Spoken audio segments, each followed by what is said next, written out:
शेतकरी मित्रांनो, आता थंडी जाऊन गरमीचे दिवस सुरू होतात आणि गरमीच्या दिवसामध्ये एक कीड आपल्याला अतिशय डोकेदुखी करते, ती म्हणजे कोळी कीड.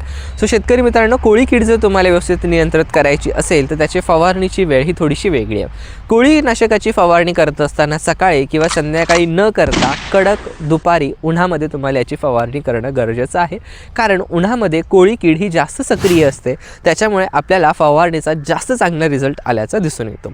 हे करत असताना एक कॉम्बिनेशनचा नियम आपल्याला लक्षात घेणं गरजेचं आहे. तो म्हणजे जेव्हाही कधी आपण कोळीनाशकाची फवारणी करतो तर त्यावेळेस कोळीनाशक, स्टिकर आणि यासोबत नीम तेल ह्या 3 गोष्टी एकत्र टाकून द्यायच्या नाही आहेत.